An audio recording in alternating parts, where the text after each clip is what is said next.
Hello again, Peter Wood from Greenwood Days, back in the garden and another short film. Last film we roughed out the billet. It may not have been this exact one.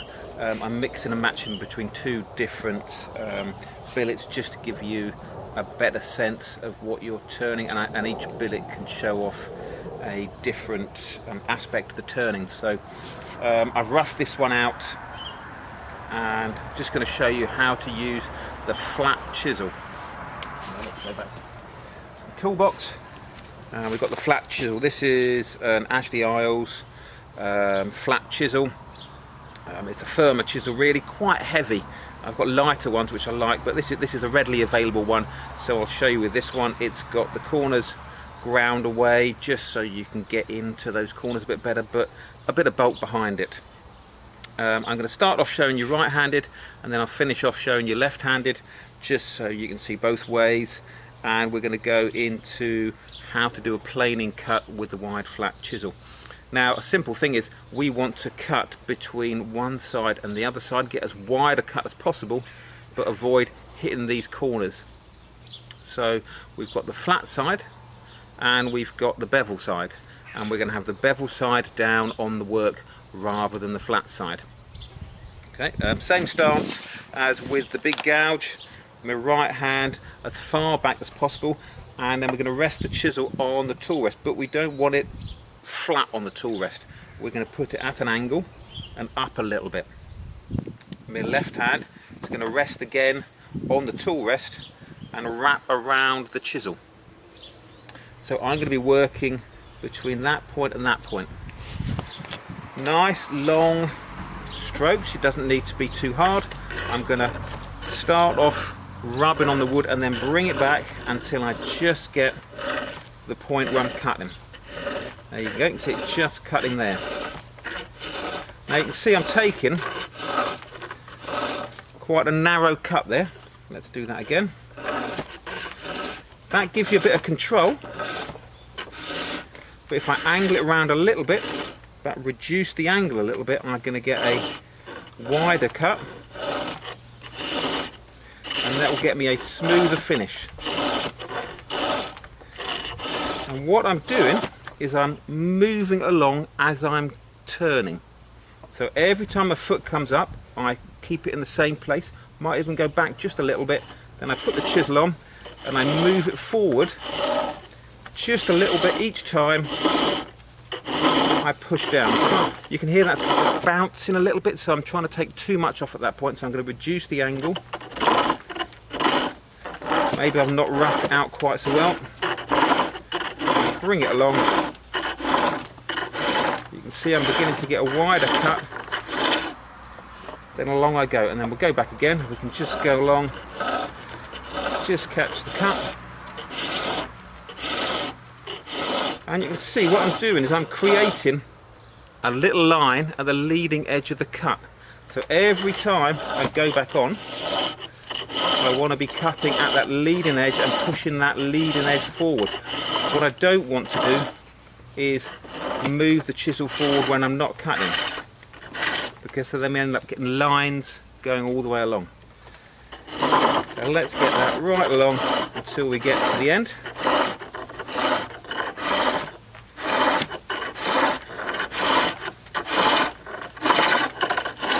I'm going to stop that cut, and then I'm going to turn the camera around and I'm going to do a little bit coming the opposite way.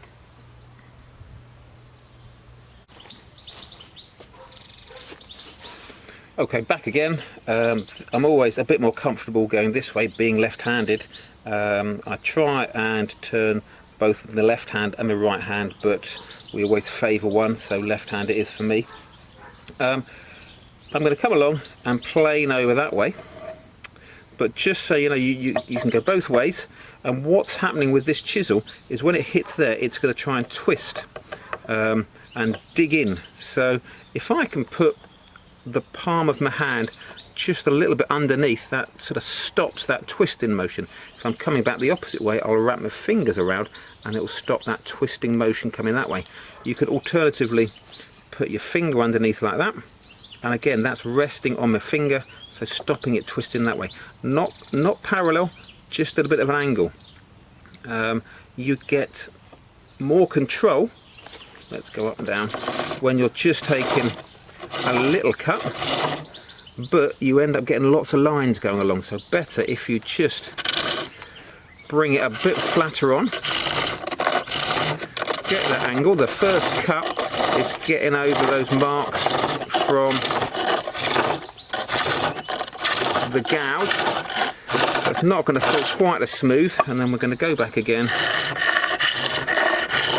and I'm hoping reduce the angle a little bit. There we go, it's getting a bit of a better cut. Smooth it along. We can go that way, or we could go that way.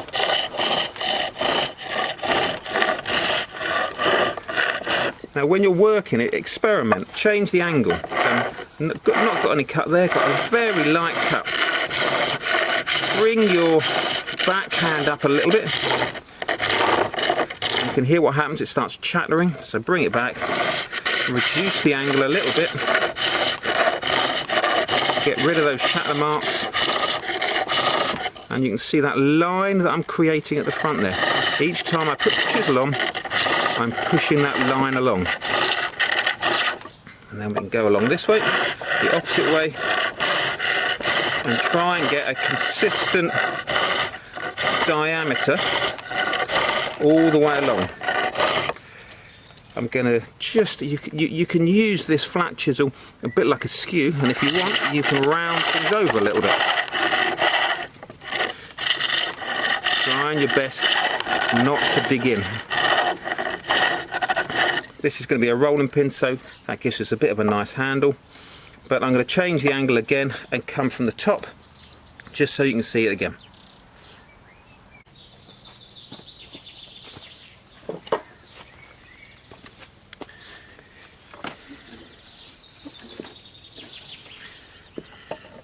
Okay, back with a different angle, and I have to say I'm beginning to see the limitations of my camera equipment at the moment, so if you've got any tips, do send them in. But I'm trying to get a nice shot from above that will give you another view of working with the flat chisel. So I'm just going to crack on, and this is going to end up being a rolling pin, so we're trying to get a nice smooth cut. Listen to the sound the chisel makes. You can hear when you're getting a good cut. Probably going to get a bit of camera shake. Apologies about that. Also look at the way the grain runs. It will give you an idea. I'm going against the grain there. Give you an idea which way to go. Always want to work from large to small. Always want to work so you're smoothing down the grain rather than roughing it up. Same as with any other aspect of woodworking. Look and see what's happening. See whether the grain is being roughed out. Have a look at the visual clues. Let's move that out of the way. The visual clues. Now I wonder, and get the tool rest just that little bit closer, gives you just a bit more security, just a bit more solidity of the chisel. The further away the tool rest is from the work, the less support you've got between the tool rest and the cutting edge. So the closer you can get the tool rest to the work, the better. Now we're getting there. I'm going to round off this end. I'm going to take a couple of passes to round it off.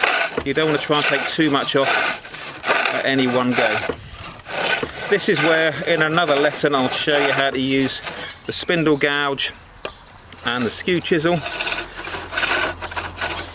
But that's getting about there. You've got a few little lumps and bumps.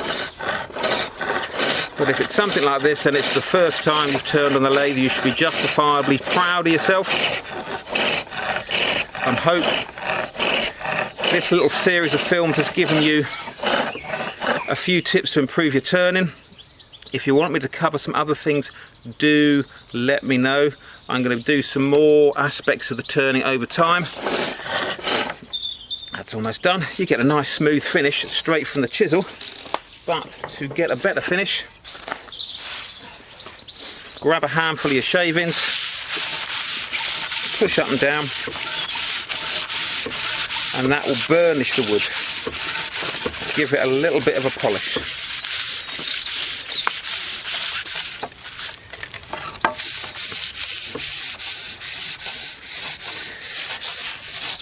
Okay, that's roughly there. It'll work as a rolling pin. It could be better, it could be slightly smoother, could be less undulating, but to roll out a pizza, I think I might be using this one tonight.